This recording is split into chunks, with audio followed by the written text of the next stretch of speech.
This football season, Regions doesn't want anything to get between you and the game you love, especially not a lost or stolen card. Lock It lets you lock your card before you even report the problem. Plus, with Lock It, you can use your Regions mobile app to customize your card protection for a little extra game day peace of mind.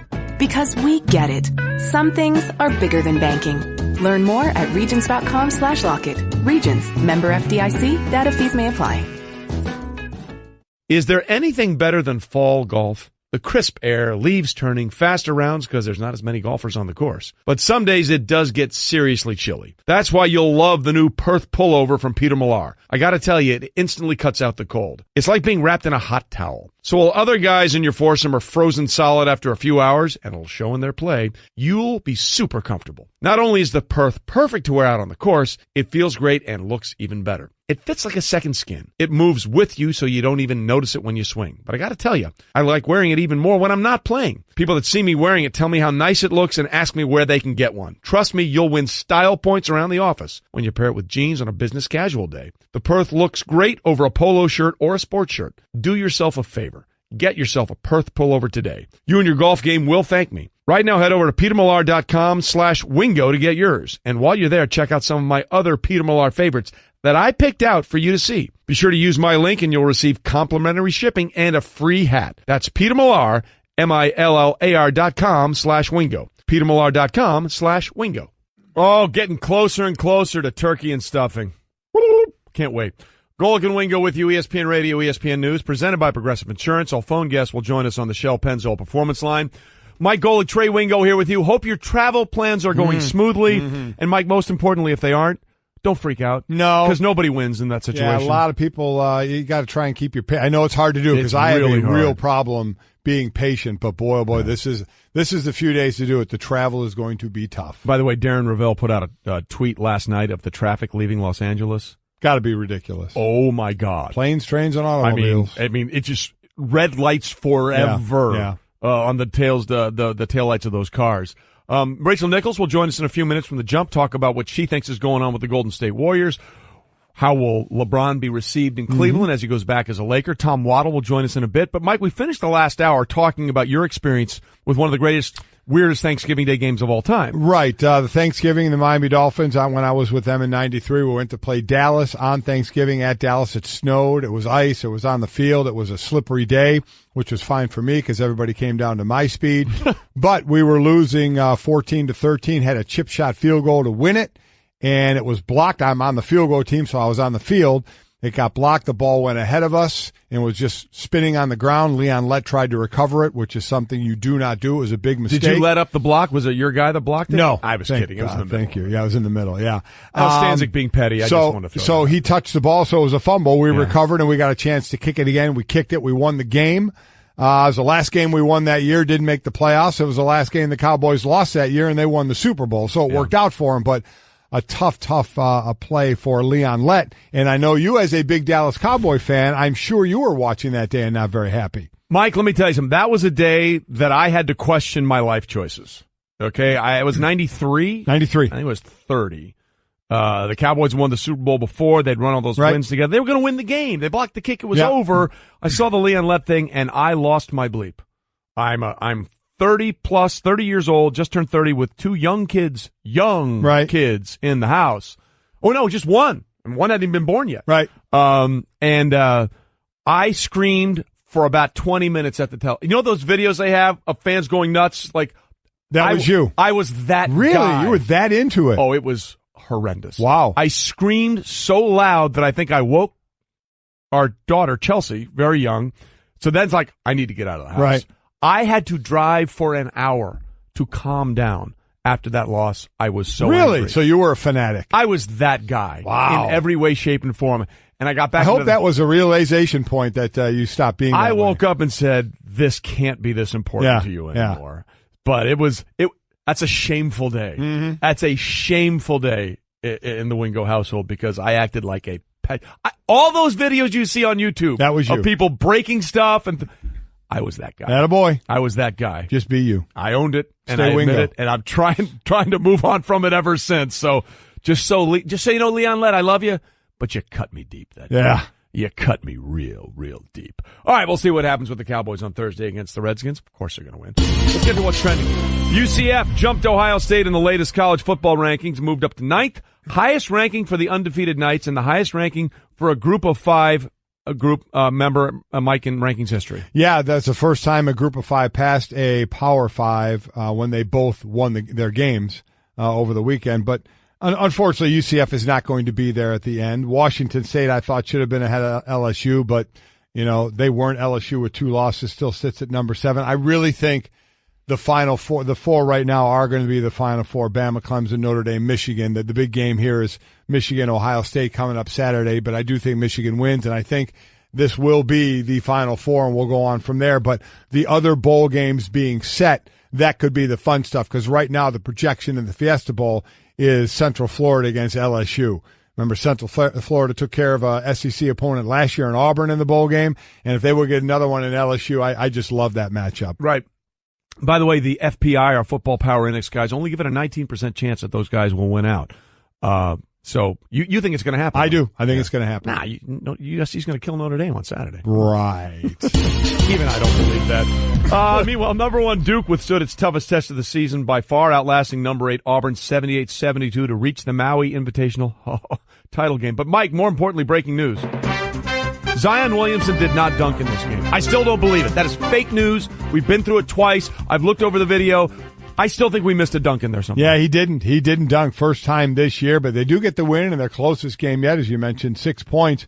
It was really Marquise Bolden who had the game. He had 11 points, 9 rebounds, and 7 blocks. Wow. 7 blocks. R.J. Barrett and Cam Reddish both had 18 points. Zion Williamson had 13 points. So they get another win. Big test against Gonzaga, the number 3 team in the country in the finals today, that you can see on ESPN and here on ESPN Radio and the ESPN app at 5 o'clock Eastern. So this will be Duke's toughest test to date with Gonzaga. I look forward to see how this one goes, but they're just a show. They have us, Duke does, talking about college basketball way before we normally would talk about college basketball. And somewhere when we hear these quotes, Jay Billis hears us talking about college basketball this time of year, and you know what his reaction was? Oh, my God. Yeah, You're welcome, much. Jay. Yeah. Again, Duke against Gonzaga in the finals of the Jim Maui Invitational. Catch the game on ESPN, ESPN Radio, and the ESPN app at 5 Eastern. We're getting to this a lot more with Tom Waddle coming up, Mike, but the Chicago Bears say they're cautiously optimistic that quarterback Mitchell Trubisky is going to play tomorrow in Detroit despite a right shoulder injury he suffered in the Sunday night win over the Vikings. Not a lot of rest, obviously, here. We don't know the damage that's involved. Is it something from a pain aspect where you can give a cortisone shot? You can't really numb up a shoulder for a throwing shoulder for a quarterback. But if you want to try and play, you put cortisone in there to try and help with the pain. Though, are you worried whatever's in there hasn't healed enough? You could hurt it even more. They have some decisions to make. But I'll say this. Chase Daniels, I'm not overly concerned if he has to be the quarterback for this game, and I'll tell you why. Mitch is a runner. We know that, and he's very dangerous running the ball. And I know the first thing people are going to say is, well, Chase doesn't do that. Chase doesn't run. Certainly not like Mitch. And he doesn't. But you know what Chase is going to do? Chase been around a long time. Yes, he has. He knows this offense for a decade, or I should say half a decade or so. Because he was with Kansas City. Been in the league 10 years as well. He knows this offense. And he doesn't run like Mitch, but you know what he'll do? He'll get the ball out of his hands to the playmakers. That's one thing Mitch still doesn't do quick enough. Mitch holds onto the ball and looks downfield a little longer than he should sometimes, because he knows if he gets in trouble, he can bail himself out with his legs when he's got some open checkdowns that he doesn't always hit. Chase will hit the checkdowns. Chase isn't about being chased. He wants to get the ball out of his hands. So you'll see, I think, some quicker decisions out of Chase Daniel if he has to play in this game. We'll see. We'll see what happens. Look, I think if there's any way he can play, he's going to. You know how this is. Yeah. They did this with Khalil Mack a couple of weeks before they said, no, they need to sit him down. If he does play, and I think he will, my biggest concern is how he plays. Because he can't be the runner he wants to be. That's exactly right. And then there's a thought, if it's still hurting, you try and sit him this game because you got 10 days then. Yeah. You got 10 days. So if you don't play him, that means you'll have 2 weeks. to rest him if you sit him for this game to get that shoulder better. So listen, only they know in the building there of just how bad it is, and what they're going to do. But I'll just say this, if Chase Daniels is playing in the game, I still have confidence he can run that offense pretty well. Yeah, according to Elias, our friends at the Elias Sports Bureau, talk about a short turnaround. The Bears are the first team since the merger of 1970, the AFL-NFL merger, to play a 1 o'clock Eastern or earlier game on 3 days rest following a primetime game, which would be a night game. Now, there's a little discrepancy there because a few years back, the Dolphins played a Sunday night game and then went and played the Cowboys, and that was at 3 o'clock in the afternoon. So it's kind of splitting hairs between a 12:30 start and a 3 o'clock start. I mean, I don't sure those 2 hours give you much difference, but again, it's a tight squeeze for the Bears. And then there's this. Future Hall of Fame third baseman Adrian Beltre retired from Major League Baseball after 21 seasons. 3,166 hits, ranked 16th all-time, and are the most among foreign players, as he passed Ichiro Suzuki for that distinction this past season. 4-time All-Star, 6 Gold Gloves, 4 Silver Sluggers, 477 home runs, 1,707 RBI. So, listen, what, 6, 7, 8 area, top third baseman all time, in that area there. He's going into he'll be a Hall of Famer, just a matter of, again, when you get voted in with these things. But 21 years, man, it's a long, long time to be a pro. It really, really is. And by the way, the other announcement came out that Mariano Rivera is on the ballot for this year's Hall of Fame. And let's just skip the ceremony. I mean, we don't need to vote, right? We don't need to vote on Mariano Rivera. I mean, the Sandman cometh. The Sandman is there. Yeah, congratulations to Adrian Beltre on a great career, which I think will end up in the Hall of Fame. And I want to meet the guy who, in the spirit of tradition, as we continue here on Golic and Wingo, because you know how this goes. No one's ever been a unanimous vote into the Hall of Fame. Right. Because, well, Babe Ruth wasn't, so that's the dumbest argument of all time. It's ridiculous and it's stupid. If anybody doesn't vote for Mariano Rivera as a first ballot Hall of Famer, you shouldn't have your ballot. Well, and he won't. You shouldn't have your ballot. He's not going to get 100%. It's a joke. It's a joke. One of the dumbest things I have ever heard. And listen, I've done this for years, talk about some of the writers and some of the voting that goes on, and it's spitting into the wind, so there's no sense in doing it. But it's just not going to happen. Yeah. They're not going to do it because it hasn't been done, which again is one of the dumbest reasoning things there is. The first thing they tell you in law school is the worst argument you can make is, well, that's the way it's always been done. That's exactly right. Don't do it. Just make the exception for the right reason. We'll see what happens going forward. Did you go to law school to find that out? No, but I know friends of mine that went to law school. All also, a teacher once told me that. Okay. He might have been lying. I don't know, but I believed him. I liked him as a teacher. Mm-hmm. You know what else I like? Our co-worker and colleague, Rachel Nichols. Me too. From The Jump, and she joins us now on the Shell Pennzoil Performance Line. Rachel, first and foremost, happy pre-Thanksgiving to you. Well, thank you. Is pre-Thanksgiving its own holiday that I can eat stuffing on separate from Thanksgiving? Because I would like to institute that. You do understand who I work with. I mean, he's a human stuffing Rachel, enhancer, what today is, for some people, it's a prep day. You got to make sure the turkey obviously is thawed. For other people, it's a tester day. You can test some of the foods that you want to prepare tomorrow. So absolutely, do your thing. So I have an important question for you guys, and then we can actually talk about basketball. But cranberry sauce, do you like the sort of from a can where you can still see the rings on it as it's like popped out smooth, or are you one of those homemade cranberry sauce people?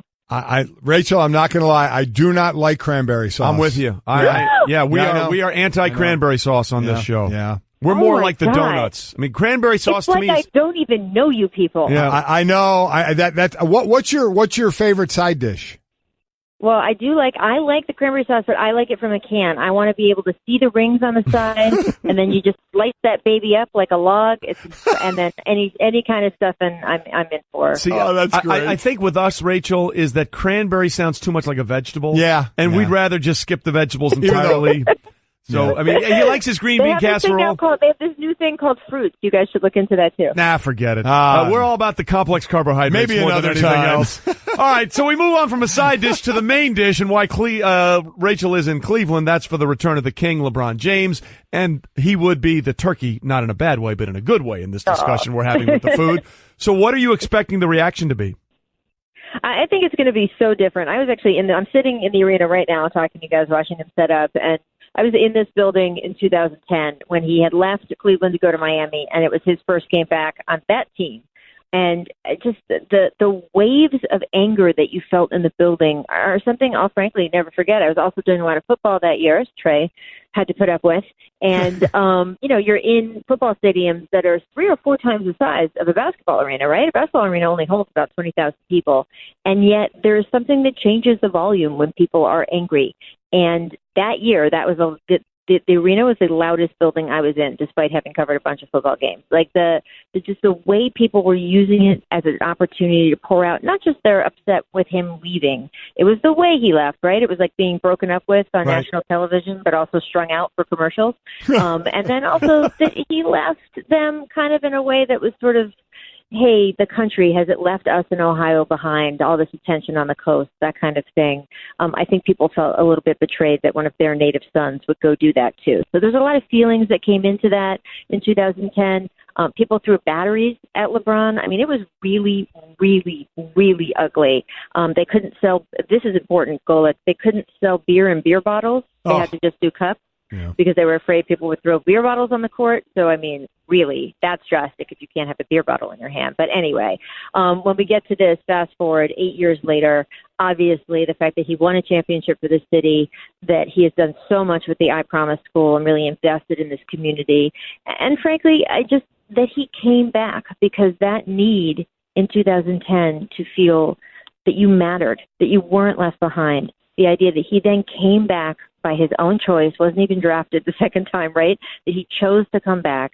I think that healed that wound for a lot of people here in Cleveland. So I think between the championship, the school, everything he's done, and just coming back and sort of fulfilling with that second stint, I don't anticipate hearing, maybe a few angry people, but I expect a wave of applause and appreciation for him tonight. Ovations, the whole nine. Well, it's interesting you bring that up because that actually did happen at a Cleveland football game a few years ago. They were upset with the way it ended, and beer bottles rained down on the field. Yep. So they were thinking, let's not make sure that happens indoors. It's a shame. Those are just horrible fans that are going to throw bottles onto a field or on a court. It's just ridiculous. As far as the team, the Lakers coming in, certainly they're at a different spot than the Cavaliers, who are looking for that first pick possibly. I don't know what your thought was where the Lakers would finish at the end of the season, before the season started. Has that changed? What do you think of this team now, where they could end up? I mean, look, we're still feeling it out. The roster concerns, frankly, guys, that I had not just at the beginning of the season, but on July 10th, right? Once they sort of rounded out their free agency signing, they're the same roster concerns now, right? They don't have a lot of shooting around LeBron, and they were sort of trying to say, oh, we're going to zig while everyone else zags. The problem is you still need to shoot the ball into the hoop. And so you can only zag so far, and that has been an issue. They had an issue at center. They fixed that with Tyson Chandler backing up JaVale McGee. So you see them sort of slowly tweaking things, how much they can tweak and how much that stands up through the course of the season. That's going to be the question. We're kind of still waiting to see how things shake out in the West. Utah hasn't been as good as people thought. Teams like Sacramento or Dallas have been better than people thought. So if you look at the Lakers, where you expect them to be at the end of the season, somewhere between spots 6, 7, 8, 9, and 10, I think we're still headed toward that. But there's a big difference, as you know, between that 8 and 9 spot. One of them is a playoff success, just, hey, we're happy to be here. And the other one is, oh, wow, it's a disaster. This whole season has come undone. So we'll have to see how that works out. Okay, so Rachel Nichols from The Jump with us. Right now, if we had to pin you down and say, okay, will they be 6, 7, or 8, or 9, or 10, where do you think they will be when it's all said and done? Because at some point, as Junior brought up a few days ago, LeBron will have that, hey, we need to change things meeting in January, and the team will look differently. Well, first of all, if you can somehow make me know for sure what's going to happen in the spring, I'm going to hang up the phone, quit my job, and go to Las Vegas. So I will never see any of you people again. Take me with you. I always say the most fun thing about sports is that we don't know what's going to happen, right? You watch some big blockbuster alien invasion movie. Like, in the end, you know that the aliens are going to lose and the humans are going to win. You're just kind of waiting to see how they get there. In sports, we don't know who's the alien and who's the humans. We don't know who's going to win at the end. Or are they going to make the playoffs, or any of that's going to happen? So I'm actually invested in, watching this unfold. And figuring out, like, oh, wow, how is this going to go down? I think we're going to be surprised a few times along the way because, as you guys note, there's always something with LeBron teams, right? There's always going to be something expected. There's always going to be an incident or a blow-up or something. And he has said a few times this season already, I'm more patient than I've ever been before. And I think that's true. I think that can be true. And also, there's something coming. There will be a point where later this season he gets super frustrated. It just might come a little later, guys, than it did before. So they'll have that going for them. And also in a year where the Golden State Warriors are sort of bickering and infighting, we've seen that this week where we have sort of teammates of the Wizards kind of calling each other out. I'm not sure LeBron can even compete on that drama level with those guys. Rachel Nichols joining us from The Jump here on Golic and Wingo, ESPN Radio, ESPN News. We are presented by Progressive Insurance. You mentioned Golden State Warriors. Is this, and they'll probably win it this year. We'll see. I know the bickering going on. Is this the last year this team looks the way it does? I mean, man, it's funny. If you talk to some of the Warriors brass, Steve Kerr, Bob Myers privately, they've been saying for a little while now, gee, we don't know how long we can keep this going, because they both have a real appreciation for the fact that it's not as easy as it looks. And I think they were thankful that Durant signed with them this past summer. That didn't feel like a gimme to everyone in the organization. So I certainly wouldn't be surprised if we had changes this offseason. Kevin Durant has a big decision to make.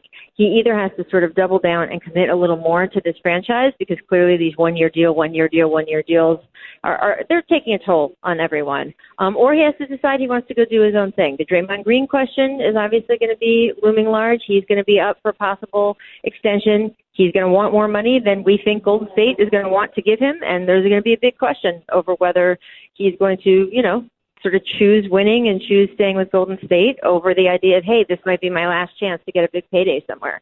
So that's a big change that could happen too. Klay Thompson will be at the ability to be a free agent. He has said he wants to stay in Golden State. Steph Curry is locked down for a while. Steve Kerr is locked down for a while. So there will be continuity. But, man, you just get that feeling, right, guys, that this could be – it's not quite the end of the 98 Bulls, because we knew right from the beginning of that season that was probably their last run. Jerry Krause came down, put his hand on Phil Jackson's shoulder and said, you're only getting one more year.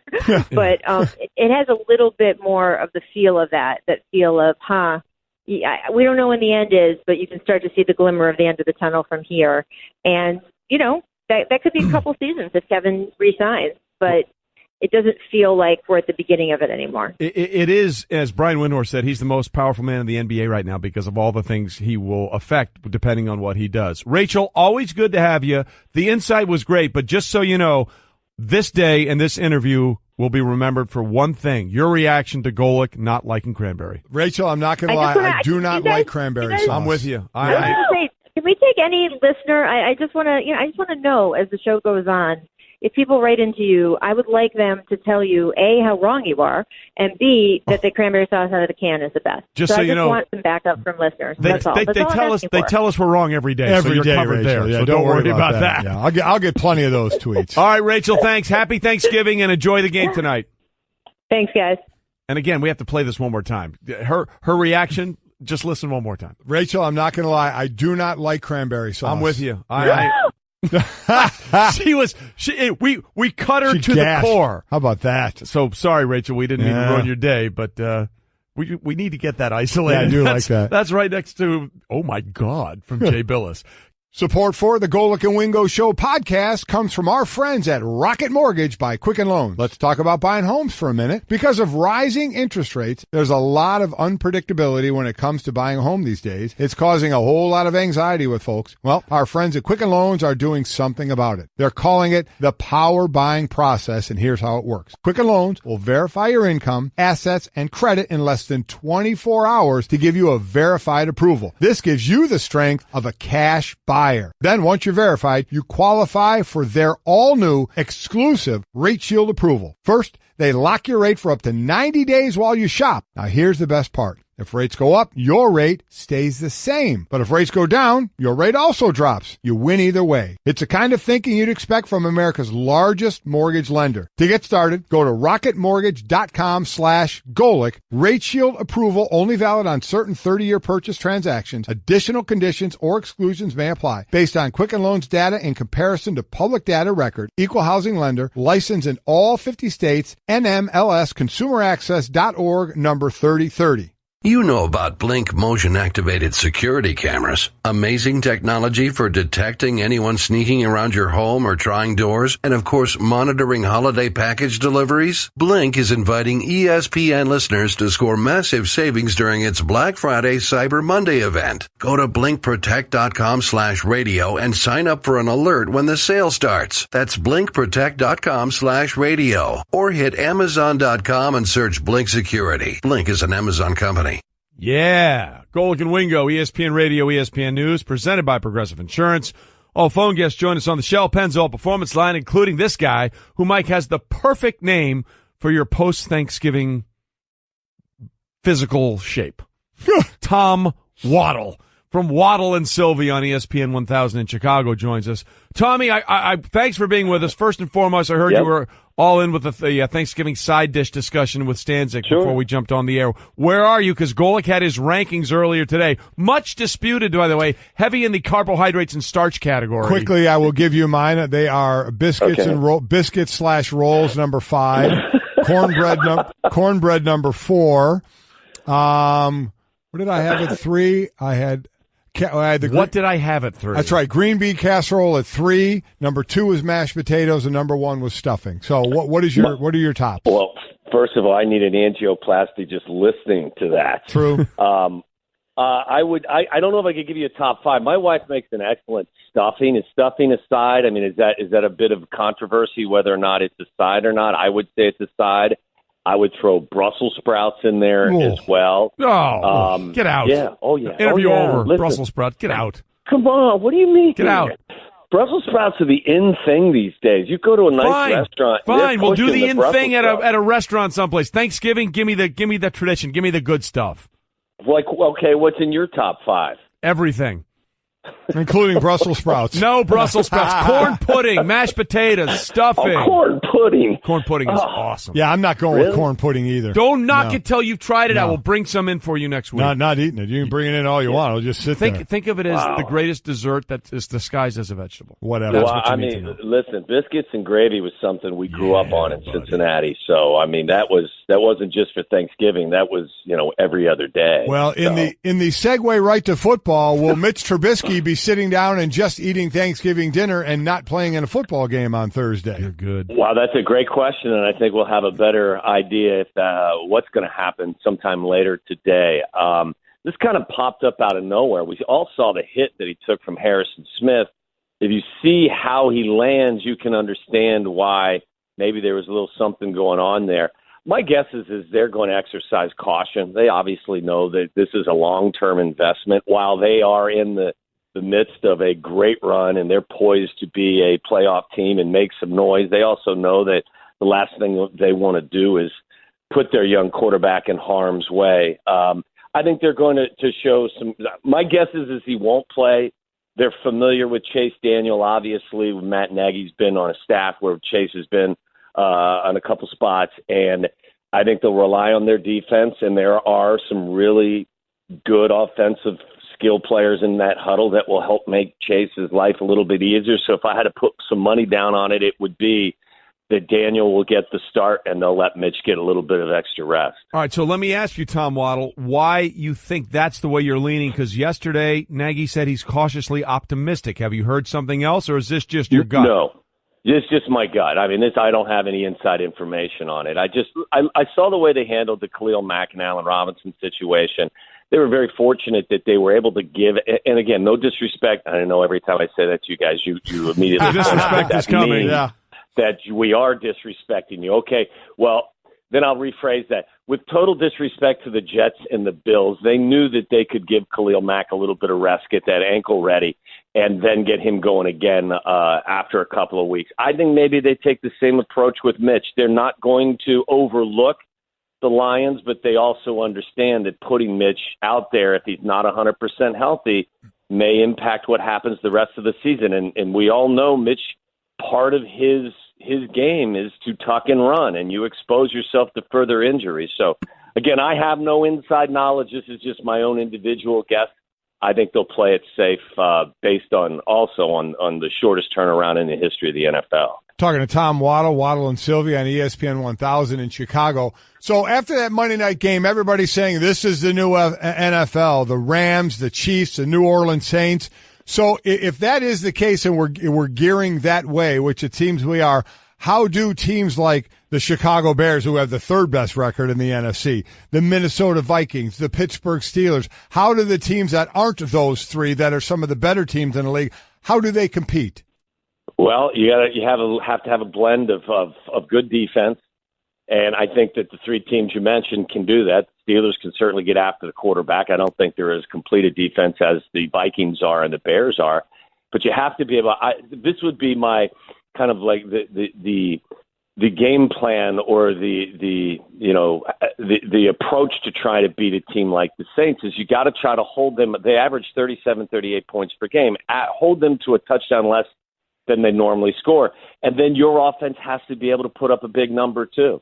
And I think this Bears defense can hold a team like the Saints to a 7 points fewer than they normally score. The big question with the Bears then is, can Mitchell Trubisky put his team on his back at this early stage in his career and then carry them to a 35-point game against a pretty good Saints defense? It's a huge task, but I think the teams that are going to be able to compete certainly have to be able to score, but also if you can't make a few stops and harass the quarterbacks for these high-flying teams, I don't think you have a chance.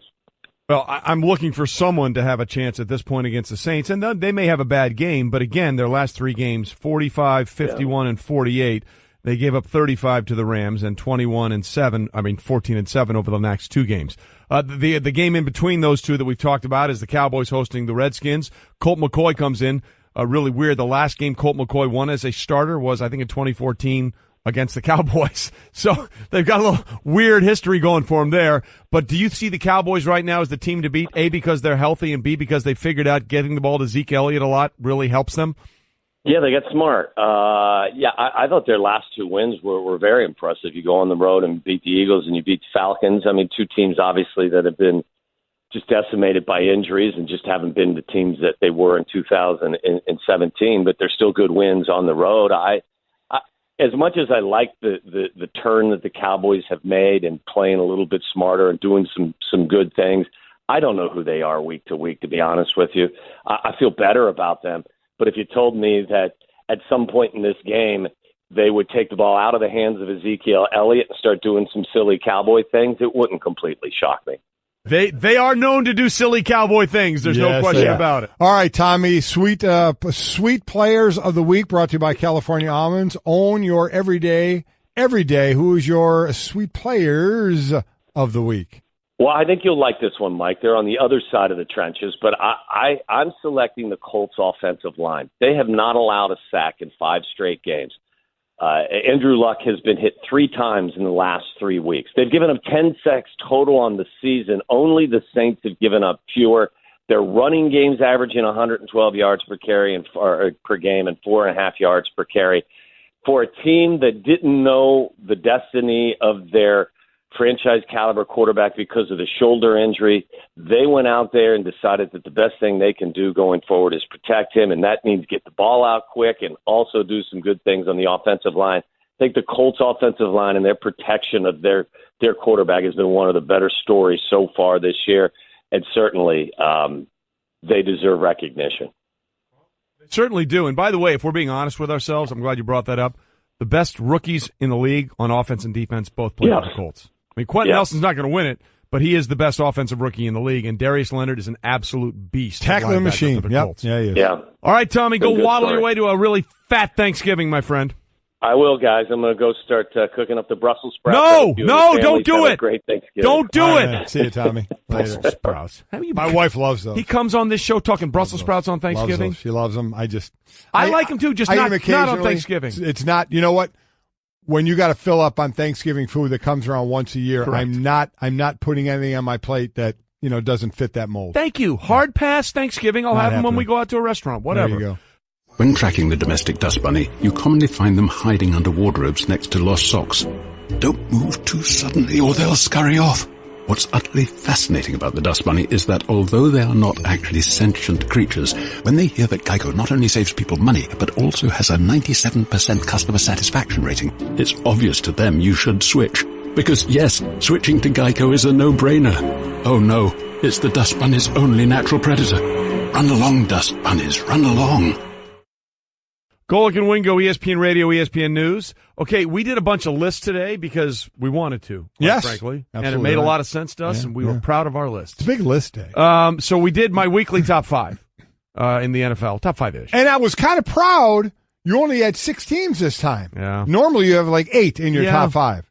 Well, so it's a good day. Are there really any, I mean, would you replace it? Here's the list. The Saints were number 1, no surprise there, right? I mean, they're rolling. No, I'm with you. Rams supplant the Chiefs as number 2 because they took them down. Right. Chiefs, I can't ding them too much because it was 54-51. Good game. I'm with you. First 50-point team to lose ever in the history of the NFL, so they're at 3. The Steelers have won 6 straight. Big comeback win for them. Although that was a questionable game for them against the Jaguars, but they have won 6 in a row. Yep. The Bears after the big win, that defense suffocating. And then you have to, 7-game winning streaks need to be respected. Even though a couple of them were missed field goals at the end that might have been made, blah, blah, blah. You are what your record says you are. I had the Texans at 5A. Yeah. Are you okay with that? I could have easily seen you just stop at 5, but you don't really do that. So I'm good with it because I like what the Texans are doing. Yeah. And then because it's Thanksgiving tomorrow, I gave my Thanksgiving side dish rankings, and I took some grief for 5 and 4 because they're kind of close in some people's eyes, like yours. Yeah. 5, I put the same group. 5, I put the buttermilk biscuit / roll. And 4, I put cornbread. Okay, so let me ask you right away. You have to choose buttermilk biscuit or those crescent rolls that come out nice and hot out of the oven. Which one crescent you rolls. Yeah, I have to go that way too. I see why you lump those two together. And the butter just that's almost as good as this for me. So I had 5 rolls, 4 cornbread. Number 3, I had green bean casserole, which I love. I think you did that just to pretend like you like that. No. I didn't think I would. I remember years ago, the first time my wife made it, I'm like, I'm not sure. Man, I love it. All right, good for you. Number 2, mashed potatoes. And straight mashed potatoes. No real mixings in them because you just put them on the plate and you mix in what you want from your plate. So mashed potatoes number 2, and then number 1 has to be stuffing. And stuffing, of course, is the thing I put in my mashed potatoes with a lot of gravy on top. There you go. Absolutely. So good. Okay, then we had something we did for years on NFL Live, our Thanksgiving-related football names. And, of course, there were more than 5. We started at 5A. You cook everything in a stove or a an oven. So Matt Stover, the former kicker for many years of the Little Baltimore reach, Ravens. but okay. All right. And then where do you put the leftovers? You put them in the refrigerator. William Refrigerator Perry. There you go. Put them in there. After you're done eating and stuffing yourself, what do? You take a nap on the couch. And then Tim Couch. Yeah. Quarterback there. I probably would have put the refrigerator in front of him, but doesn't matter. 5-4 doesn't matter. Okay, then, we had the discussion, how proud are you of carving up your turkey? Yeah, it's a big responsibility. I couldn't care less. Yeah. I don't base my value on how well I carve a turkey, but some do. Former Cowboys first-round draft pick Shante Carver. I do like that. I will say, because you don't put value on what it means, you're a horrible carver of a turkey. Oh, absolutely. Okay. It's butchered. No question about it. Get that out. Number 2, what is the alternative meat to turkey? Listen, I think it's right up there, quite honestly. Yes, it is. Is ham. Honey-baked ham. Yes. Jack Ham. Hall of Fame linebacker of the Steel Curtain defense, who, by the way, Stanzik had no idea who he was. Yeah. Moving on. Live in the moment. Yeah. And number 1, Joe Turkey Jones. Joe Turkey Jones. He's the one who slammed Terry, he played for the Browns, and slammed Terry Bradshaw on his head. But that, obviously, the best Thanksgiving name. Some people have written in some other ones that maybe I should have thought about, like Antrell Roll. Right, Antrell Roll's a good one, yes. Where Thanksgiving is all about giving, right? Yeah. David Givens. Former Golden Domer? No. Someone else, Tony Siragusa? That's not bad. How about the former Miami Hurricane player, Corn Elder? Can you fit Turducken in there somehow, some way? No, there's no chance. Joe Ducky mind. Medwick, maybe? Never mind. Back to him. All right, so we got some games tonight. Yeah, we do. Duke Gonzaga, who do we like? No, forget that. More importantly, will Zion Williamson dunk tonight? He will dunk tonight, and Duke will win tonight. All right, 5 o'clock Eastern on ESPN, that game, ESPN Radio, and the ESPN app. Doubleheader tonight, Lakers at Cavs. LeBron averages 31.5 when he goes home to Cleveland, over under 31.5. Over. And over the Lakers that. roll. Obviously, they win that one, and I think the Warriors stop their losing streak. 10:30 Eastern on ESPN, they take on the Thunder. You know what? I think the Thunder are playing well. I think it's a 4-game losing streak. Well, there you go. There you have it. Hey, everybody out there. Get where you need to go safe and have a great Thanksgiving. You as well.